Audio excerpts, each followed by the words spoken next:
Hi there, welcome to Language Pro TV. I am Adbiola Gold.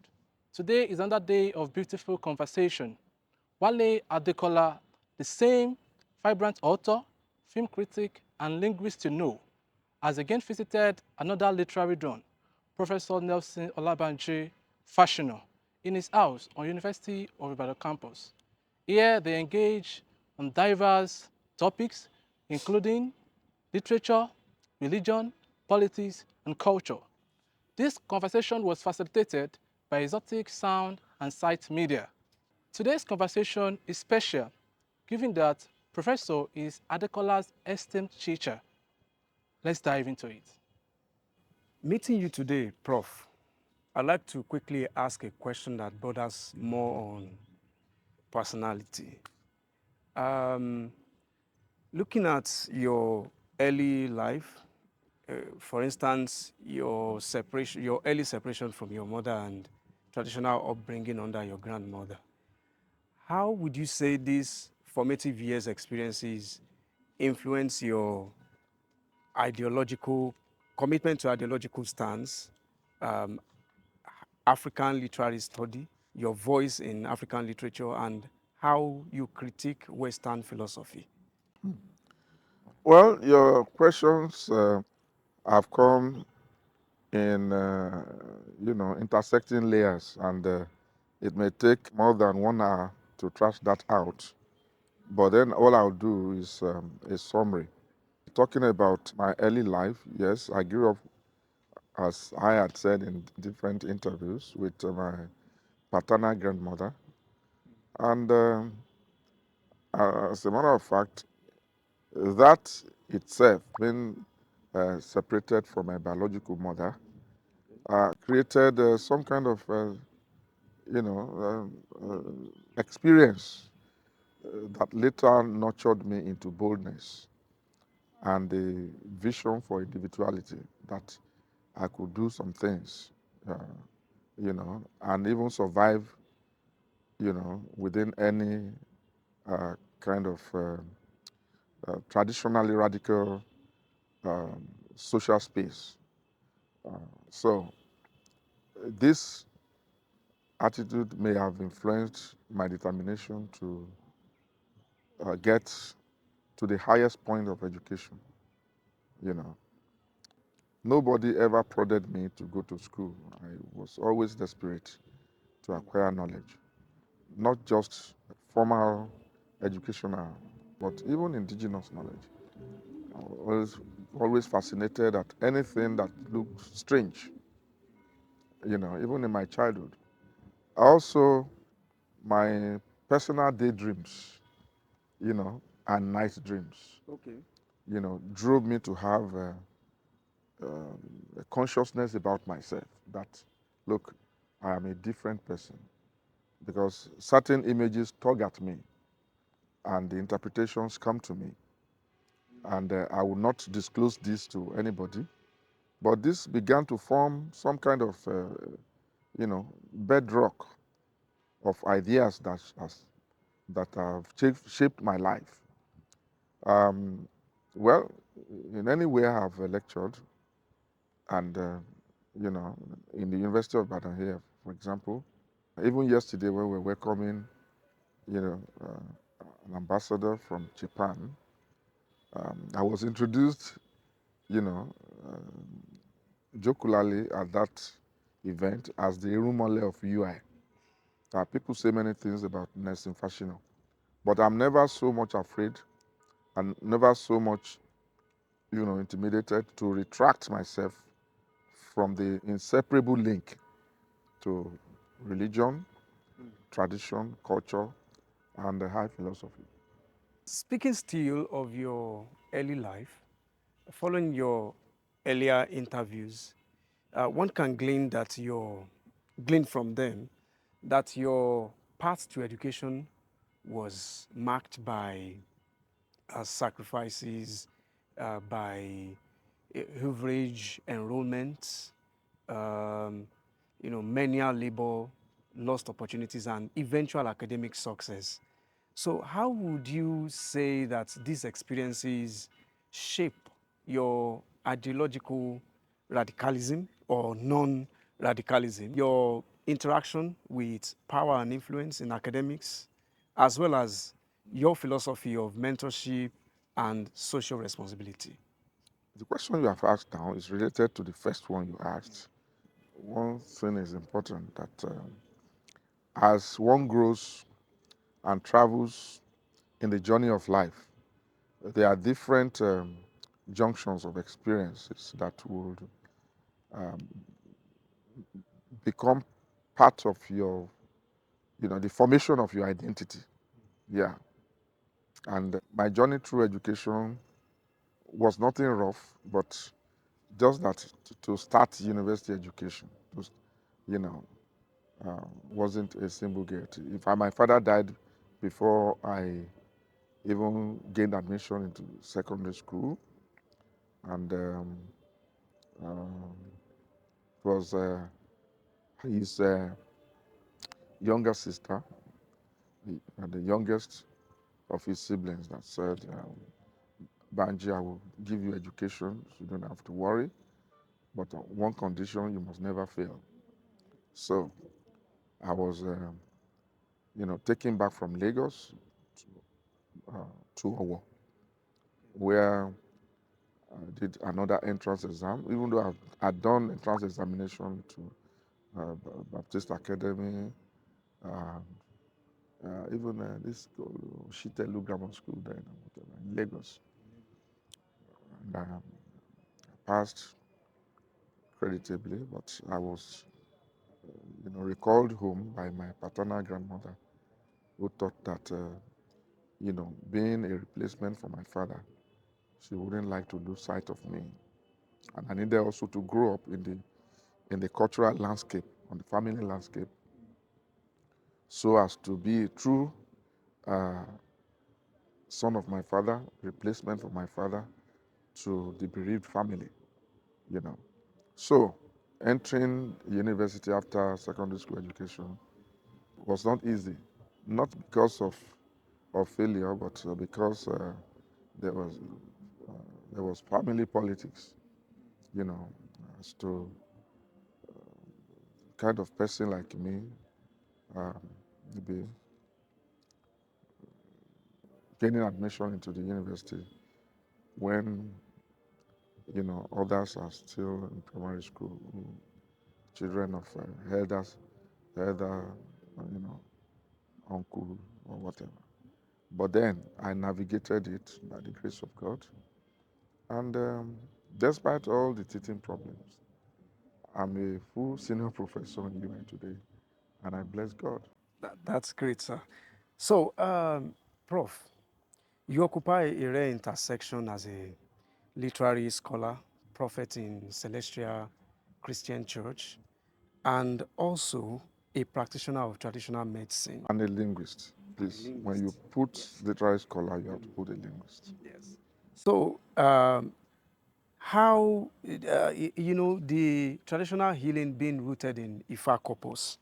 So, sir, how do you navigate the tensions from, between academia, um, Christianity, and traditional healing systems, especially in such society as ours that often, delegitimizes indigenous epistemologies? Well, I just want to say that I said it from the outset that my early childhood experiences have formed me and created in me a kind of individuality that served as the platform for my courage in anything eh, I did. Even as an undergraduate, I was a formidable student union leader that nobody in the history of that university could ever forget. And I was formidable. Even within NANS, National Association of Nigerian Students, I was a formidable force in the early 80s. I mean, and so kind of extreme courage. And also know that a child who grew up in culture and tradition, at the age of 10 and 11, I was already, skilled with making Dane guns, fabricating Dane guns, from blacksmith sheds, and going on hunting alone. You know, so that kind of audacity, created in me that sense of individuality, independence, and that experience, is nothing uh, contrary to my development as a scholar because it's the same. If we said we read English, English, the kind of English we read was not just limited to the reading of, Shakespeare and Chomsky. It was, a kind of applied knowledge whereby we exhumed traditional forms, traditional songs, cultures, religion, and all that, and we reproduce them in English. For example, incantations and all that. So I think it's the same continuum. People tend to think that there is a contradiction between indigenous knowledge and Western, educational knowledge. No, to me, look at, for example, our father figure in the field to which I belong, Wale Adekola, in whose former house I dwell here in the University of Ibadan. He's been able to excel using his experience, traditional experience, closeness and identity with nature, with his family culture, with his community culture, and all these forms resonated in his literary writings. And since 1986, he got the prestigious Nobel Prize. So there's a kind of there are interlaces between indigenous knowledge production system and Western, yeah, call it colonial, formal educational paradigm. Prof, your field is filled with a lot of arguments, especially in terms of your stance that literature and linguistics they are inseparable and in constant, interaction. So you also argued vehemently that literature and language, in quotes, linguistics, are related and that it is unnecessary to have any kind of separatist discussion. So in this kind of field, considering that there are several other scholars who believe that they are different, how do you keep going and what is your motivation in this? Well, I know that my erection of the mutation, the inseparable, my erection of inseparability of literature from linguistics had been nurtured during my undergraduate days.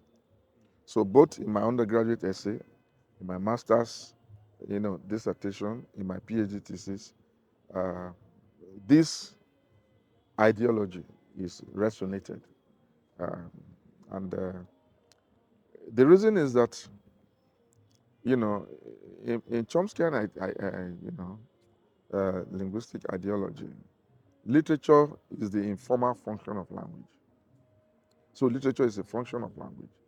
And of course, in another context, Chomsky says that literature is the best, perhaps, manifestation of language. So these ideas this idea also resonates in the works of Roland Barthes, yes, Roland Barthes, even Ferdinand de Saussure, the presumed founder of modern linguistics in his posthumously published book, Curse in General Linguistics. The fact is that those who attempt to erect, a gulf between one discipline and the other are possibly right, but philosophically wrong, in the sense that it depends on where your imagination can carry you. There has to be elasticity so that whenever you come to the table of scholarship, all disciplines must be present. As a student, I will read, not just grammar or linguistics or literature or whatever. I'll go to physics, I'll go to chemistry, I'll go to biology. I wanted to know what they could be saying. So after going through all this, you know, uh, these experiences of avid consumption of books, avid reading, I became a well-formed person to the extent that I could discuss any field. You would think, for example, I'm a professor of, um, you know, uh, literary, analysis and text linguistics, but I, I'm on medicine research gate. I have research in medicine. Currently, I'm the Southwest Journal Coordinator for, um, you know, Nigerian Council of Physicians of Natural Medicine. And I practice naturopathic medicine. So, am I going to be limited? And I'm well certified. Even in the US, I went for courses on medicine, in order to acquire more knowledge so that I'll be able to apply these principles to my practice of herbal medicine. And they've been working for me. So there's no reason why, for example, you are wearing white now, that tomorrow you cannot change to another clothes. You've been wearing different clothes every day. So if you can wear different clothes every day, it means that, it's not the color of the clothes you are wearing, but it's the function of the clothes you are wearing. So what is the function of knowledge? Before Aristotle arrived at the principle he canvassed in his treatise, Poetics, I mean, he had exposure, to different fields of knowledge. The Roman scholar, the classical scholar, Horace, same thing. Longinus, it's amplitude of language and magnitude of action, all that. And in Plato's Republic, the Republic, his ideal Republic, all these were products of vast, meditation, thinking, and research upon the universe. So me, as far as I'm concerned, I think about the universe in its elastic forms, and I bring different brands of images that occur to me together and immerse them, thinking I could use them to form other things that would be useful to humanity. You've seen me, even you were my student. You've seen me teach linguistics effortlessly without holding anything. You've seen me teach literature, effortlessly without holding anything, even for hours. So I why? remember you taught my class for over 5 hours without looking at anything. Without holding a sheet of paper. I'm well read. I'm well read. I've read different things. But it's unfortunate that, you see, early in my education, my teachers didn't discover me. Yes. It was only later that some of them began to discover me. I remember when I was on my postgraduate studies here, my master's, a former lecturer of mine at the undergraduate level accosted me on the way to the zoo. I didn't know he was also here for his postgraduate. He said, "Oh, Nelson Fashina, Nelson Fashina, my exams that you wrote when as an undergraduate, I couldn't understand your English. It was too high for me." you know, honestly, people complain. In the secondary school, they used to call me Wale Soyinka. I used to say that, you know. And in the university, the same thing. So, and when I got to be a lecturer, people have been identifying me with such kind of heroism, and I claim it. Then talking about religion, let me tell you, to me, I am a disembarked confederation. Disembarked Confederation. I'm a confederation of many ideas. I have come to know that religion itself is useless where you don't see its, you know, its its value in promoting humanity. Do you understand me? If you say, okay, now I cannot wear shoes, I cannot do this because of religion. Okay, what is the am I to consume it upon what? You understand me? There have been instances in which one will have to visit somebody at UCH. You understand me?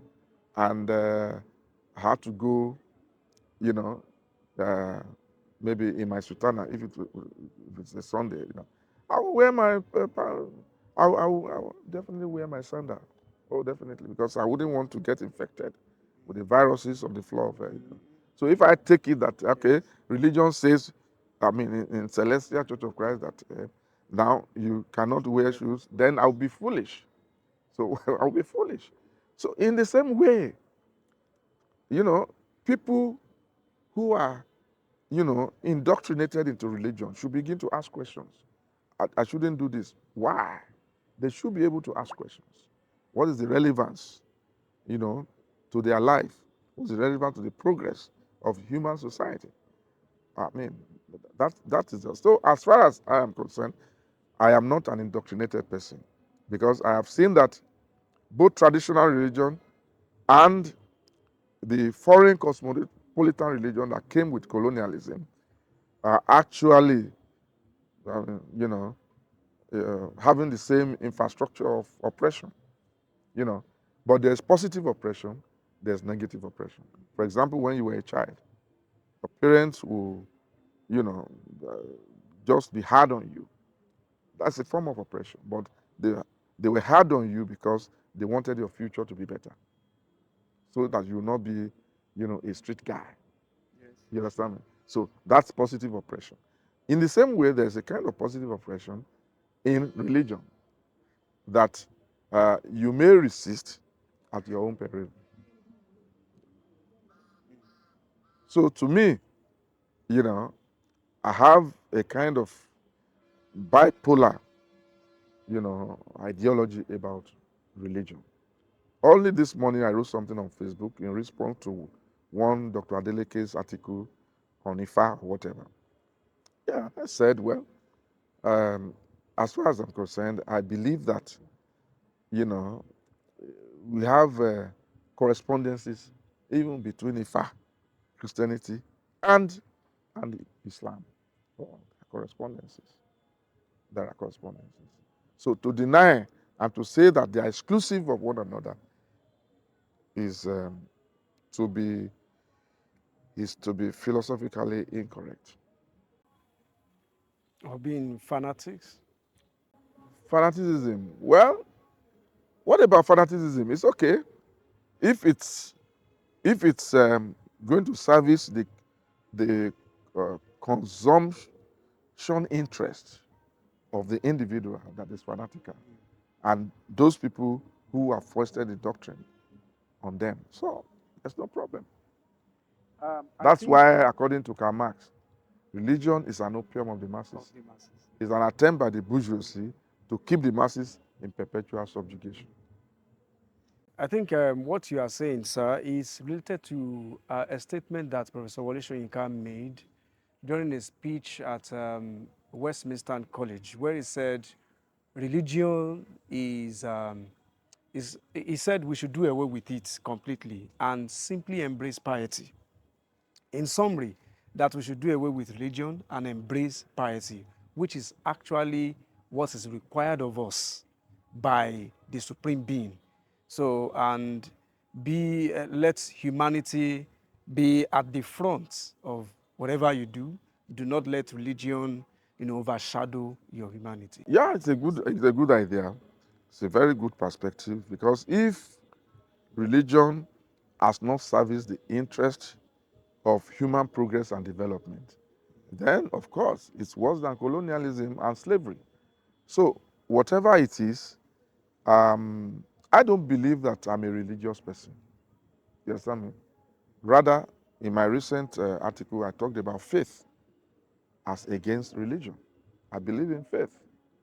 I believe in faith because when you talk about religion, it then means that you are conscripted into certain kinds of behavior, and don'ts that may not necessarily agree, to your self-development, to the need for your self-development, the need for, your family development. Some people would, for example, slaughter human beings, and shout Allahu Akbar, Allahu Akbar, which is an Islamic phraseology, praising God. So how do you do that? God who says thou shalt not kill. It's in the it's in the Quran, it's in the Bible. But some people say they are, foremost adherents of a particular religion, and they kill and shout Allahu Akbar. So you can see that it's a contradiction. So religion itself is a problem within the context of our African space. It's a problem. Religion is a problem because people are drunk with it like an opium, the kind you find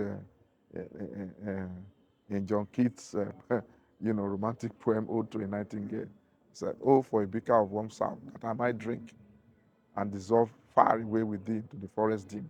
I mean, it's like flying people on the viewless wings, you know, of poesy.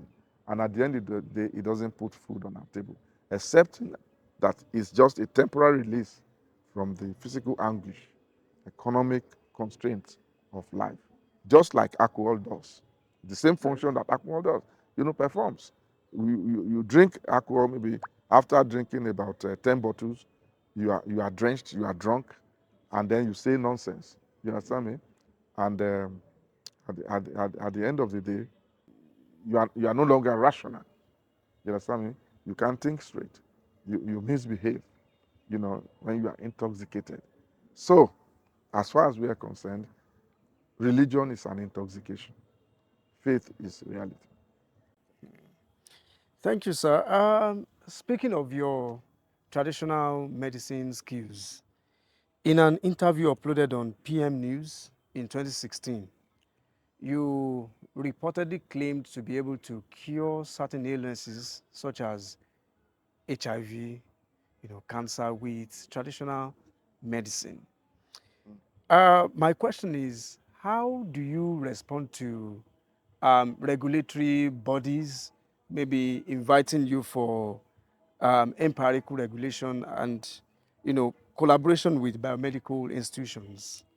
Let me say that even in the same interview that I granted during my 60th, birthday anniversary, yeah, that was it then. I wasn't, you know, emphatical about the fact that I could cure HIV. Okay. Yeah, but one thing I know is that um, there have been, you know, crops of people from different parts of the Nigeria um, visiting me to say this and that, and we've been able to manage some. You understand me? So it depends on the stage of the disease. Huh? So it depends on the stage of the disease. But one thing is important, that these plants, this flora and fauna are very potent cures, and with evidences, I can tell you that according to what Olarotimi said in you know uh, one of his plays, um, you know, for every ailment there's a leaf in the forest. For every ailment there is a leaf in the forest. Okay. Um, on arts generally, sir, what do you think about the relevance of literary scholarship,